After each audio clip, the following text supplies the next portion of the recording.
प्रिय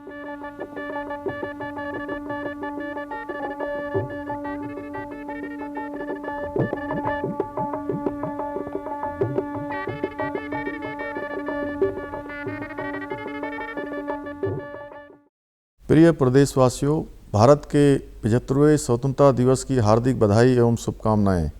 आज का पावन दिन इसलिए भी अत्यंत महत्वपूर्ण है कि आज से हम भारत की स्वतंत्रता के 75वें वर्ष अर्थात हीरक जयंती वर्ष में प्रवेश कर रहे हैं। 15 अगस्त 1947 को ही भारत में स्वतंत्रता का सूर्य उदित हुआ था। 15 अगस्त 2022 अगले वर्ष हम अपनी स्वतंत्रता का 75वां वर्ष पूर्ण कर लेंगे। 1857 की क्रांति से प्रारंभ होकर लगभग 200 वर्षों तक चले स्वतंत्रता के आंदोलन में लाखों देशवासियों ने अपना सर्वस्व न्यौछावर किया, अपने प्राणों का उत्सर्ग किया। आज हम जिस खुली हवा में सांस ले रहे हैं वह उन्हीं महान स्वतंत्रता सेनानियों के त्याग एवं बलिदान का प्रतिफल है। इसी त्याग एवं बलिदान के प्रति कृतज्ञता व्यक्त करने और देश को एक नए संकल्प के साथ आगे बढ़ने के उद्देश्य से माननीय प्रधानमंत्री श्री नरेंद्र मोदी जी ने आज़ादी के अमृत महोत्सव का आह्वान किया है। माननीय प्रधानमंत्री जी ने सनातन भारत की नींव पर न्यू इंडिया के निर्माण का जो संकल्प लिया है उसे सिद्ध करने के लिए हम सभी 130 करोड़ भारतवासियों को अपना हाथ बढ़ाना होगा, तभी आज़ादी के अमृत महोत्सव का उद्देश्य पूर्ण होगा। मैं देश के स्वतंत्रता संग्राम में अपने आप को आहूत करने वाले तथा देश को नेतृत्व देने वाले सभी महान विभूतियों को नमन करता हूँ। सभी वीर जवानों को नमन करता हूँ जिन्होंने आज़ादी के बाद भी राष्ट्र रक्षा में अपने प्राणों का बलिदान दिया। सीमा पर खड़े वीर सैनिकों को प्रणाम करता हूँ जो प्रतिकूल से प्रतिकूल परिस्थितियों में भी देश की एकता एवं अखंडता की रक्षा हेतु तत्पर हैं। मैं आज के पावन अवसर पर उत्तराखंड राज्य निर्माण के सभी अमर शहीदों और आंदोलनकारियों को भी श्रद्धापूर्वक नमन करता हूँ। भाइयों और बहनों, 21वीं सदी के इस दौर में हमें एक नई भारत के निर्माण हेतु अपना सर्वश्रेष्ठ प्रदर्शन करना होगा। राष्ट्र सेवा के लक्ष्य को आत्मसात कर नई रीति और नई नीति के साथ आगे बढ़ना होगा। हमें 3 BP का सिद्धांत अपनाना होगा, अर्थात बेस्ट पॉलिसी, बेस्ट प्रोसेस और बेस्ट प्रोडक्ट। सब कुछ बेस्ट ही होना चाहिए, सर्वश्रेष्ठ होना चाहिए, तभी हम एक भारत श्रेष्ठ भारत की परिकल्पना को साकार कर पाएंगे। माननीय प्रधानमंत्री श्री नरेंद्र मोदी के विजन और संकल्प शक्ति से पिछले 7 वर्षों में देश ने कई ऐतिहासिक उपलब्धियां प्राप्त की हैं। हमारा देश कई ऐसे महान निर्णयों का साक्षी बना है जिनकी कल्पना भी इससे पहले मुश्किल थी। कोरोना के इस मुश्किल दौर में भी आदरणीय मोदी जी के नेतृत्व में भारत ने एक सफल लड़ाई लड़ी है। दुनिया का सबसे बड़ा निःशुल्क वैक्सीनेशन अभियान हमारे देश में चल रहा है। इस मंच से मैं उत्तराखंड की समस्त जनता की ओर से माननीय प्रधानमंत्री जी को हार्दिक धन्यवाद देता हूं। भाइयों और बहनों, देवभूमि उत्तराखंड वीर भूमि है जिसे प्रधानमंत्री जी ने सैन्य धाम की संज्ञा दी है। यहाँ लगभग प्रत्येक परिवार को कोई न कोई सदस्य देश की रक्षा के लिए सैन्य अथवा अर्धसैन्य बलों में तैनात रहता है।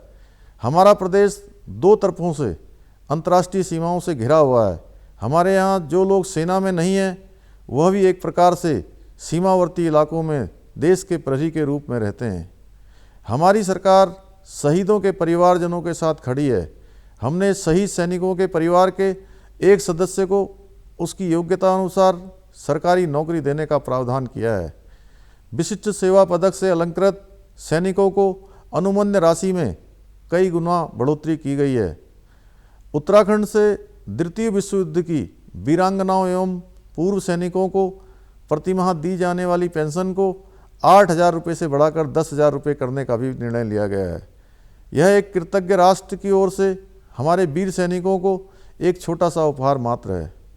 उत्तराखंड ने पिछले कई वर्षों में 7% से अधिक विकास दर प्राप्त की है, जिसके आधार पर हम यह कह सकते हैं कि हमारा युवा राज्य सतत विकास की ओर अग्रसर है। हमारे राज्य के प्रति व्यक्ति आय राष्ट्रीय औसत से अधिक है। उच्च आर्थिकी विकास, अच्छी प्रति व्यक्ति आय के साथ साथ लिंगानुपात, साक्षरता एवं शिक्षा तथा अन्य सोशियो इकोनॉमिक इंडेक्स में भी हम अच्छा प्रदर्शन कर रहे हैं, लेकिन हमें अभी भी एक लंबा सफ़र तय करना है। क्षेत्रीय असमानता को दूर कर तथा राज्य के प्रत्येक युवा, महिला, किसान, व्यापारी के चेहरे पर मुस्कान लाना हमारा परम लक्ष्य है। भाइयों और बहनों, उत्तराखंड सरकार भ्रष्टाचार मुक्त शासन प्रशासन सुनिश्चित करने के लिए संकल्पबद्ध है। E cabinet, e office, CM dashboard, Utkarsh, CM helpline 1905, सेवा का अधिकार और ट्रांसपोर्ट एक्ट की पारदर्शी व्यवस्था के चलते कार्य संस्कृति में गुणात्मक सुधार हुआ है। हमने युवाओं को रोजगार के सर्वश्रेष्ठ अवसर उपलब्ध कराने की प्रतिज्ञा की है और इस दिशा में हमने मजबूत कदम भी उठाए हैं। हमने विभिन्न विभागों में लगभग 22 से 24 हज़ार रिक्त पदों और बैकलॉग की रिक्तियों पर भर्ती करने का निर्णय लिया है। सिर्फ नौकरी ही नहीं, हम युवाओं को स्वरोजगार के लिए भी प्रेरित कर रहे हैं। हमारा मानना है हमारे युवा साथी रोजगार मांगने वाले के स्थान पर रोजगार देने वाले बने। मुख्यमंत्री स्वरोजगार योजना और मुख्यमंत्री स्वरोजगार नैनो उद्यम योजना भी प्रारंभ की गई है। हमने अतिथि शिक्षकों का वेतन 15,000 से बढ़ाकर 25,000 रुपये करने का निर्णय लिया है।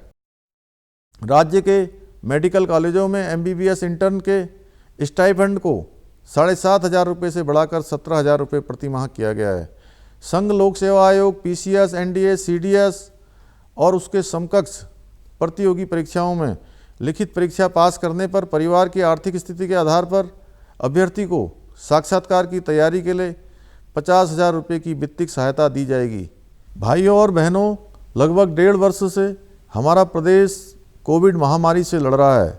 सरकार ने आप लोगों के सहयोग से कोविड का सामना करने के लिए मजबूत और प्रभावशाली कदम भी उठाए हैं। कोरोना की संभावित तीसरी लहर को देखते हुए सभी आवश्यक कदम व्यवस्थाएं सुनिश्चित की गई हैं। सभी जिला अस्पतालों, सीएससी, पीएससी में पर्याप्त संख्या में ऑक्सीजन, आईसीयू, वेंटिलेटर, जरूरी दवाइयों के साथ ही बच्चों के अलग से वार्ड की व्यवस्था की गई है। सबको मुफ्त कोविड वैक्सीनेशन अभियान में उत्तराखंड देश के अग्रणी राज्यों में शामिल हैं। अगले 4 माह में प्रदेश में 100% वैक्सीनेशन कर दिया जाएगा। विपरीत परिस्थितियों के बावजूद हमने कोविड से प्रभावित लोगों को जितना संभव हो सकता है राहत पहुंचाने की कोशिश की है। प्रदेश में कोविड-19 से प्रभावित पर्यटन एवं परिवहन के क्षेत्र में जुड़े लोगों के लिए लगभग 200 करोड़ रुपए का पैकेज दे रहे हैं। इससे लगभग 1,64,000 लोगों को लाभान्वित होंगे। स्वास्थ्य कर्मियों को प्रोत्साहन देने और स्वास्थ्य सुविधाओं का विस्तार करने के लिए 205 करोड़ रुपए का पैकेज दे रहे हैं। कोविड प्रभाव को देखते हुए लोक सेवा आयोग की परिधि में अंतर्गत एवं लोक सेवा आयोग की परिधि के बाहर समूह ग के पदों पर चयन में अभ्यर्थियों को अधिकतम आयु सीमा में 1 वर्ष की छूट दी गई है। भाइयों और बहनों, हमने महिलाओं और किसानों के आर्थिक विकास एवं सशक्तिकरण हेतु भी संकल्प लिया है। राज्य की आर्थिकी को बढ़ावा देने के लिए पहाड़ी खेती, जैविक खेती, बागवानी और खाद्य प्रसंस्करण को मजबूत देना जरूरी है। हमारी सरकार ने पिछले 4 वर्षों में इस दिशा में बहुत तेजी से कार्य किया है। प्रधानमंत्री नरेंद्र मोदी जी ने देश के किसानों की आय को दोगुना करने के लिए संकल्प लिया है। उत्तराखंड इस दिशा में महत्वपूर्ण भूमिका निभा रहा है। सुगंधित और औषधि पौधों की खेती को बढ़ावा देने पर सरकार कार्य कर रही है। प्रदेश में लगभग 650 खाद्य प्रसंस्करण के केंद्र हैं, जिनकी संख्या बढ़ाने पर भी कार्य किया जा रहा है। बागवानी को बढ़ावा देने के लिए सरकार विभिन्न योजनाओं में 33 से लेकर 100% तक अनुदान दे रही है। आज उत्तराखंड की सब्जियां और फलों की मांग देश ही नहीं विदेशों के बाज़ारों में भी हो रही है। बहुत से प्रवासी उत्तराखंड वासी अपने गाँव में लौटकर खेती, बागवानी, खाद्य प्रसंस्करण को रोजगार के माध्यम के रूप में अपना रहे हैं। प्रधानमंत्री किसान सम्मान निधि योजना में अब तक प्रदेश के लगभग 9 लाख किसानों को लाभान्वित किया गया है। दीनदयाल उपाध्याय सहकारिता योजना के अंतर्गत किसानों को 3 लाख रुपए और महिला स्वयं सहायता समूहों को 5 लाख रुपए तक का ऋण बिना ब्याज के उपलब्ध कराया जा रहा है। इसके माध्यम से हमारे ज़रूरतमंद किसान भाई पारंपरिक खेती के साथ साथ पशुपालन, जड़ी बूटी उत्पादन, डेयरी, बेमौसमी फल सब्जी उत्पादन जैसे कार्यों में आगे आ रहे हैं। सौर ऊर्जा, पिरूल ऊर्जा नीति ग्रामीण युवाओं की आजीविका में सहायक हो रही है। पर्यटन का क्षेत्र भी एक ऐसा क्षेत्र है जिसको ग्रामीण एवं युवाओं की आजीविका से जोड़ने में हमने कामयाबी प्राप्त की है। हमारी होम स्टे योजना से ग्रामीण अर्थव्यवस्था को मजबूती मिल रही है। ट्रैकिंग मार्गों पर भी होम स्टे को विशेष प्रोत्साहन दिया जा रहा है। साहसिक पर्यटन को बढ़ावा देने के लिए इसकी अलग से विंग बनाई गई है। पर्वतीय क्षेत्रों में निवेश के लिए पर्यटन, आयुष, वेलनेस, आईटी, सौर ऊर्जा सहित सर्विस सेक्टर पर विशेष फोकस किया गया है। ईज ऑफ डूइंग बिजनेस में राज्य के सुधारों की सराहना करते हुए भारत सरकार द्वारा 702 करोड़ की अतिरिक्त ऋण सुविधा प्रदान की गई है। हमने एमएसएमई के केंद्र में पर्वतीय क्षेत्रों को रखा है। सीमांत तहसीलों के लिए मुख्यमंत्री सीमांत क्षेत्र विकास योजना शुरू की गई है। सभी न्याय पंचायतों में क्लस्टर आधारित अप्रोच पर ग्रोथ सेंटर बनाए जा रहे हैं। माननीय प्रधानमंत्री जी के बेटी बचाओ बेटी पढ़ाओ अभियान को आगे बढ़ाते हुए हमने मुख्यमंत्री महालक्ष्मी योजना की शुरुआत की है। इसके तहत प्रथम 2 बालिकाओं के जन्म पर माता और नवजात कन्या शिशु को मुख्यमंत्री महालक्ष्मी किट उपलब्ध कराई जा रही है। हमारा राज्य पिछले वर्ष वन नेशन वन कार्ड योजना से जुड़ गया है, जिसके अंतर्गत हमारे राज्य के राशन कार्ड धारकों को एक राज्य से दूसरे राज्य अथवा एक जनपद से दूसरे जनपद में किसी भी राशन की दुकान से खाद्यान्न प्राप्त करने की सुविधा मिल गई है। प्रधानमंत्री गरीब कल्याण अन्न योजना के अंतर्गत राज्य के लगभग 63 लाख लोगों को प्रति व्यक्ति प्रति माह 5 किलो राशन मिल रहा है। भाइयों और बहनों, पिछले 4.5 वर्षों में हमारी सरकार ने विकास के हर फ्रंट पर उल्लेखनीय कार्य किए हैं। सतत विकास लक्ष्य सूचकांक में वर्ष 2018 में हम 10वें स्थान पर थे और आज हमारा स्थान तीसरा हो गया है। ऊर्जा और कानून व्यवस्था संबंधी इंडेक्स में हमारा राज्य प्रथम स्थान पर है। हमने इन 4.5 वर्षों में 759 चिकित्सकों की नियुक्ति की है, जबकि इसके पूर्व की 5 वर्षों में 207 चिकित्सकों की तैनाती की गई थी। इसी अवधि में मातृ मृत्यु अनुपात 201 से घटकर 99, शिशु मृत्यु दर 38 से घटकर 31 और बाल मृत्यु दर 41 से घटकर 31 हो चुकी है। अटल आयुष्मान योजना में राज्य के सभी परिवारों को 5 लाख रुपए वार्षिकी की निःशुल्क चिकित्सा सुविधा देने वाला उत्तराखंड देश का पहला राज्य है। देश भर के 22,000 से अधिक अस्पताल इसमें सूचीबद्ध हैं। चाहे नहरों का निर्माण हो या बाढ़ सुरक्षा कार्य हो, सीवरेज ट्रीटमेंट प्लांट हो या कूड़ा प्रबंधन के कार्य हो, हमने हर क्षेत्र में बढ़कर कार्य किया है। परिवहन निगम ने सिर्फ बसों की संख्या बढ़ाई है, बल्कि प्रति किलोमीटर आय और बसों का लोड फैक्टर भी बढ़ाया है। राष्ट्रीय आजीविका मिशन, प्रधानमंत्री आवास योजना, पंचायती राज की योजनाओं के माध्यम से प्रदेश में लोगों के जीवन स्तर में वृद्धि की गई है। जहां पिछली सरकार ने 1639 किलोमीटर लंबाई की सड़कों को अपग्रेड करते हुए 23 नए राज्य मार्ग बनाए थे, हमारी सरकार ने 2017 के बाद 5000 किलोमीटर से भी अधिक लंबाई के मार्गों को अपग्रेड करके 250 से भी अधिक मार्ग निर्मित किए हैं।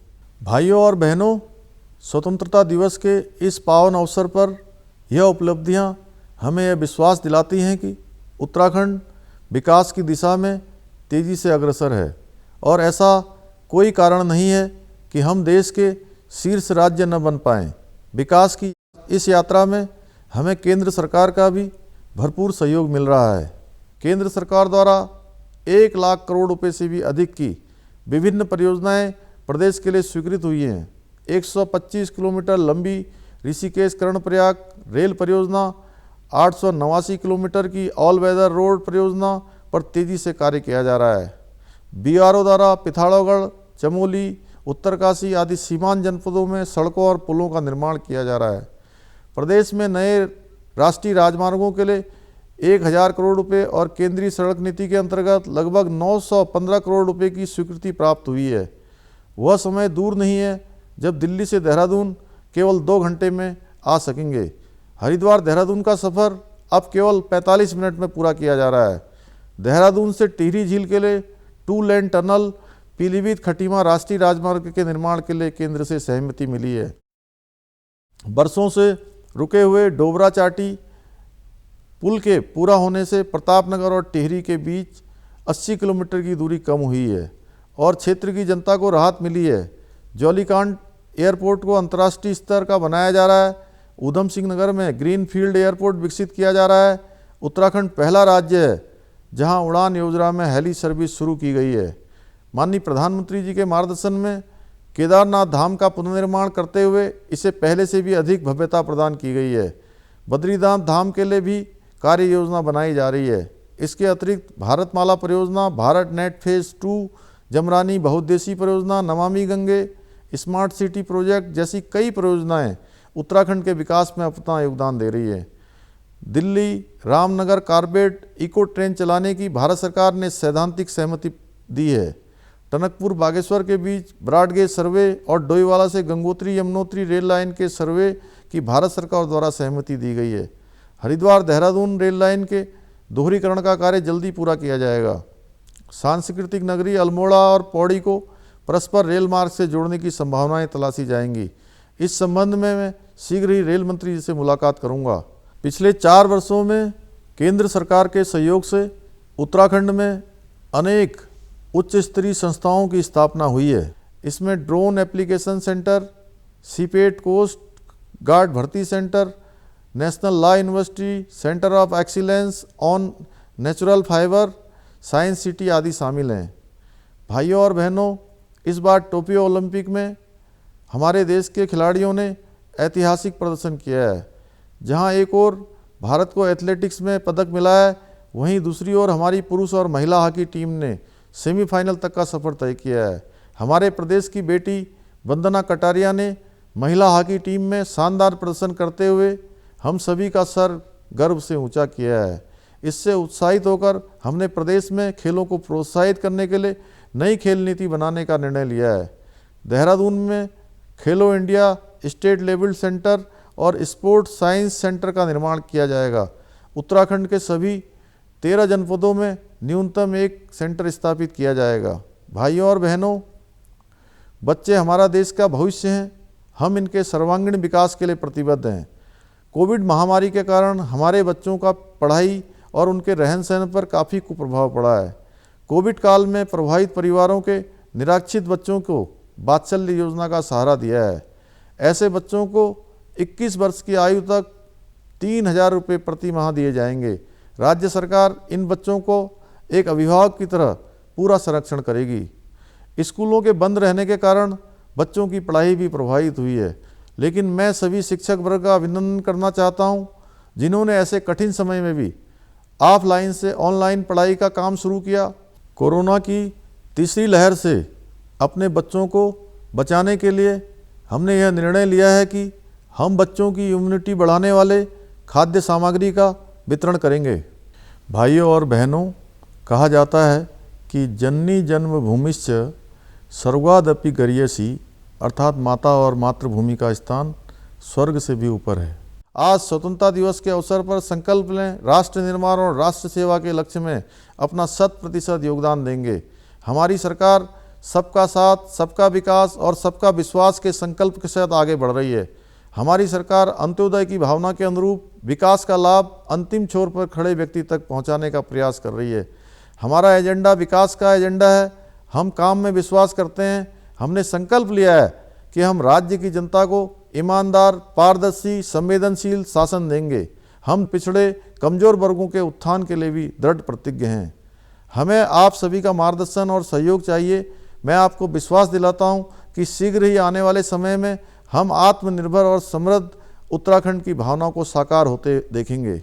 इस अवसर पर कवि गोपाल कृष्ण भट्ट आकुल जी की एक प्रसिद्ध कविता की कुछ पंक्तियां उद्धृत कर अपनी वाणी को विराम देना चाहूँगा कि उन्नत भाल हिमालय सुसरी गंगा जिसकी आन, उन्मुक्त तिरंगा शांति दूत बन देता है संज्ञान, चक्र सदर्शन सा लहराए करता है गुणगान, चहु दिशा पहुँचेगी मेरे भारत की पहचान।